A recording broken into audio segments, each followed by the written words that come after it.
connaître l'histoire du XXe siècle?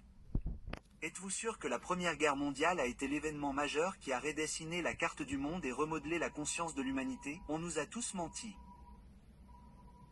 On nous a fait regarder des explosions d'obus et des bouleversements politiques pour détourner l'attention de quelque chose de bien plus terrifiant et mondial qu'un événement qui a pratiquement relancé la civilisation humaine.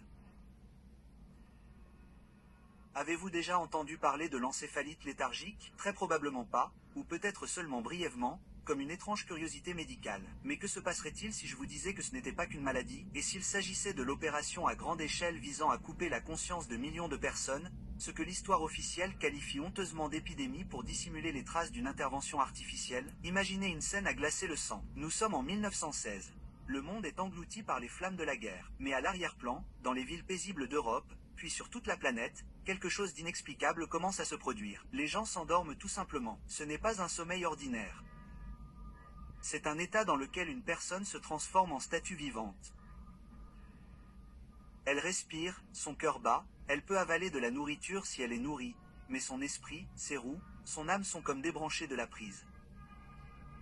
Des millions de personnes dans le monde se sont soudainement transformées en biorobots inconscients.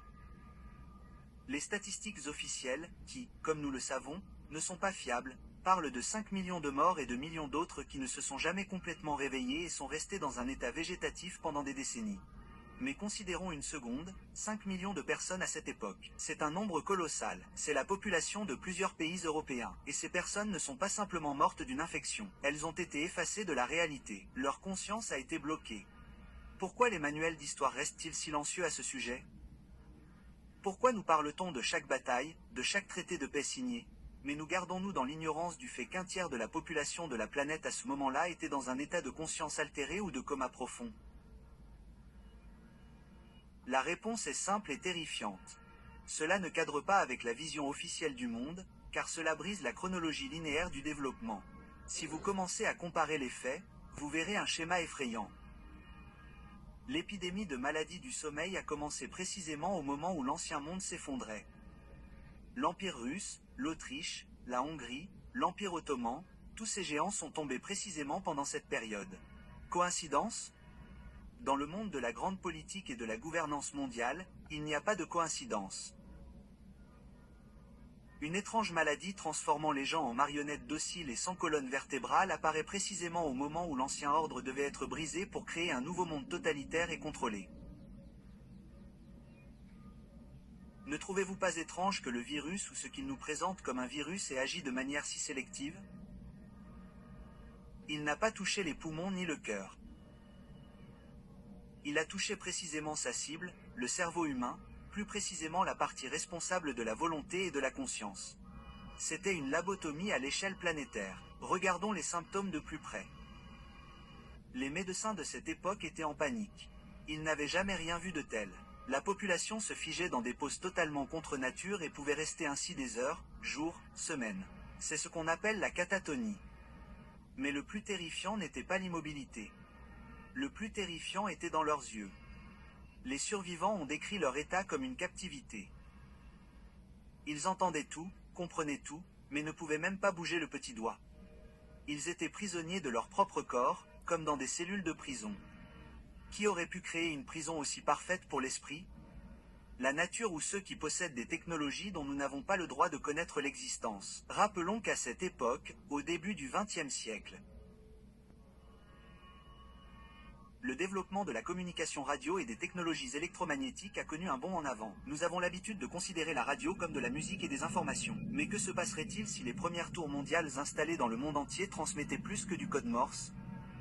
Et si 1916 était devenue l'année de la première expérience mondiale visant à influencer le cerveau humain par des fréquences? Regardez les photographies de ces années-là. Observez attentivement les visages des gens dans les rues des villes dans les années 1920. N'avez-vous pas remarqué qu'après cette épidémie, le monde semblait avoir été remplacé? L'architecture a changé, l'art a changé, les gens eux-mêmes ont changé avant la guerre, avant cette étrange maladie du sommeil. On voit des visages inspirés, des formes architecturales complexes, une incroyable attention aux détails dans les vêtements et la vie quotidienne. Et après, une ère de primitivisme. Des boîtes grises en béton et des pensées uniformes ont commencé comme si quelqu'un avait appuyé sur un bouton de réinitialisation, effacer les fichiers de la haute culture et télécharger une version simplifiée du système d'exploitation de l'humanité. Ceux qui se sont réveillés après l'encéphalite léthargique ont souvent changé au point d'être méconnaissables. Les enfants sont devenus agressifs. Les adultes ont perdu leur sens moral. Ce n'étaient plus les mêmes personnes qui s'étaient endormies. C'étaient des coquilles vides prêtes à recevoir de nouveaux programmes. Et les nouveaux programmes ne se sont pas fait attendre. Révolution, dictature, Grande Dépression. Tout cela est tombé sur le terreau fertile d'une société qui venait de subir un traumatisme psychologique mondial. La science officielle qualifie l'agent pathogène de virus inconnu. Mais voici le paradoxe. Le virus n'a jamais été découvert. En 100 ans de développement médical, avec nos microscopes et nos analyses génétiques, les scientifiques n'ont jamais réussi à isoler l'agent qui a endormi des millions de personnes. Ils nous disent, eh bien, il a juste disparu, s'est évaporé. Vous y croyez ? Un virus qui a fauché des masses de personnes a soudainement décidé qu'il en avait assez et a disparu dans l'oubli en 1927. Cela ressemble à un conte de fées pour enfants naïfs. Ce n'est pas comme ça que ça marche en biologie. S'il y a un pathogène, il reste dans la population. Il mute. Il revient. Mais la maladie du sommeil a disparu aussi soudainement qu'elle est apparue, comme si quelqu'un avait actionné un interrupteur sur un générateur ou au contraire l'avait branché sur une autre source d'énergie. Nous sommes à l'aube d'une découverte monumentale qui pourrait bouleverser votre perception de la réalité. Et si je vous disais que l'épidémie n'a jamais pris fin ? Qu'elle est simplement passée à une autre face cachée. Mais pour comprendre cela, il faut remonter le temps et démonter chaque rouage de cette monstrueuse machine de suppression de la volonté. Il faut poser des questions que les historiens ont peur de poser. Qui était réellement derrière les coulisses de ce processus? Quelles technologies ont été utilisées? Et pourquoi les survivants se sont-ils souvenus d'étranges visions identiques pour tous, comme si on leur diffusait le même film? Êtes-vous prêt à apprendre la vérité sur la manière dont ils ont tenté de nous endormir tous et pourquoi ils ont presque réussi? Cela devient encore plus intéressant à partir de là. Laissons les émotions de côté et examinons les faits concrets qui feraient dresser les cheveux sur la tête de n'importe quel analyste. La version officielle affirme que l'encéphalite léthargique est une maladie virale. Mais voici le premier coup porté à ce château de cartes construit sur des mensonges. L'épidémiologie de cette maladie ne suit absolument pas les lois de la biologie. Imaginez une caserne surpeuplée où les soldats dorment côte à côte. L'un d'eux tombe malade et sombre dans un sommeil sans fin. Selon la logique de toute infection, qu'il s'agisse de la grippe ou du typhus, toute la caserne devrait être détruite en une semaine.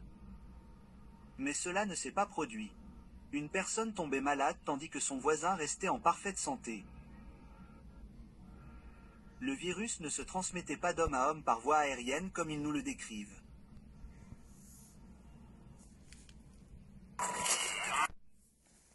Des épidémies se sont produites de manière synchrone à Londres, New York, Vienne et en Sibérie, comme si elles avaient été commandées par un chef d'orchestre invisible.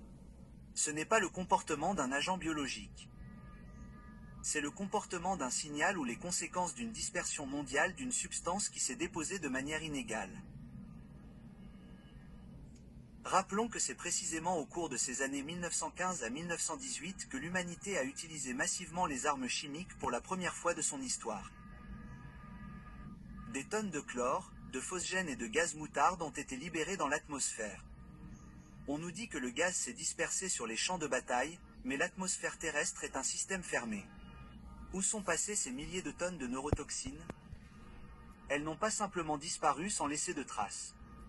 Elles sont remontées dans les couches supérieures, mélangées au courant d'air, et sont retombées sous forme de précipitations invisibles sur des villes paisibles. Et voilà une étrange coïncidence. Les symptômes d'empoisonnement par certains agents neurotoxiques et les symptômes de l'encéphalite léthargique sont terriblement similaires. Les lésions du système nerveux central ont altéré la transmission des signaux du cerveau aux muscles. Stupide. Et si la maladie du sommeil n'était pas une punition de la nature, mais le premier empoisonnement chimique mondial de l'histoire, que les autorités ont décidé de déguiser en un mystérieux virus, pour éviter d'être tenus responsables d'une catastrophe écologique à l'échelle planétaire, tournons-nous vers les rapports médicaux de l'époque, qui prennent la poussière dans les archives.